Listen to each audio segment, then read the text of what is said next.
Kolkata traffic পুলিশের থেকে আপনি কোনো এসএমএস পেয়েছেন?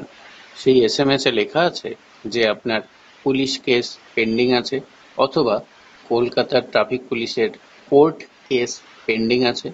যদি এরকম কোনো এসএমএস আপনি পেয়ে থাকেন, তাহলে আপনার ভয় পাওয়ার কিছু নেই। সেই কেস থেকে মুক্ত হওয়ার জন্য খুব ইজি কয়েকটা প্রসেস আপনাকে ফলো করতে হবে। যেরকম এসএমএস-এই উল্লেখ করা থাকবে যে আপনি অনলাইনে কলকাতা ট্রাফিক পুলিশ .net এই ওয়েবসাইটটি ভিজিট করতে পারবেন।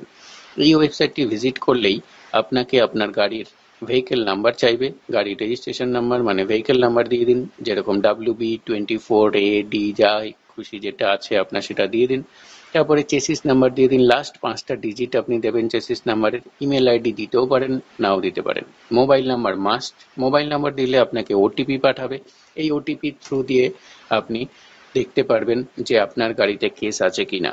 যদি কেস থাকে তাহলে আপনি case number, case date, case time, কোনখানে কেস খেয়েছেন, কি কেস খেয়েছেন, কি অপরাধ আপনি করেছেন, সেই কেসের স্ট্যাটাস কি আছে, পুলিশের আন্ডারে আছে না কোর্টে চলে গেছে, সেটাও ডিটেলস আপনি দেখতে পারবেন, এবং কত টাকার ফাইন আপনার লাগবে সেটাও আপনি দেখতে পারবেন। যদি পুলিশ কেস থাকে তাহলে আপনি অনলাইনেই ঘরে বসে, অফিসে বসে বা মোবাইলের থ্রু দিয়ে পে করে দিতে পারবেন অনলাইনে।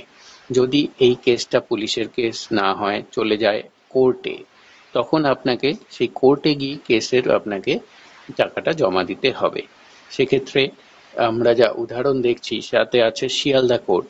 যে কোনো দিন অফিস টাইমে চলে যাবেন শিয়ালদা কোর্টে। শিয়ালদা কোর্টে কলকাতা ট্রাফিক পুলিশের ডেস্ক আছে, অফিস আছে। সেই কলকাতা ট্রাফিক পুলিশের অফিসে গিয়ে আপনাকে কলকাতা ট্রাফিক পুলিশের থেকে একটা চালান নিতে হবে। আপনার গাড়ির নাম্বার বললে ওরা চালান দিয়ে দেবে, সেই চালান দিয়ে আপনাকে ফিস জমা দিতে হবে। মনে রাখবেন, যে কেসটা আপনি অনলাইনে দেখতে পাচ্ছেন 100 টাকা, সেটা যদি কোর্টে চলে যায় তার দাম কিন্তু বেড়ে যায়। জমা দিয়ে দেওয়ার পরে তারপরে কলকাতা ট্রাফিক পুলিশ থেকে আপনাকে একটা, আপনার যে কেসটা খারিজ হয়ে গেল তার একটা রিসিপ্ট কপি আপনাকে দিয়ে দেবে।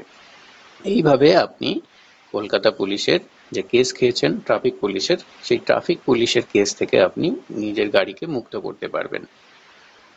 আশা করছি আপনাদের এই ভিডিওটি কিছুটা হলেও সাহায্য করবে।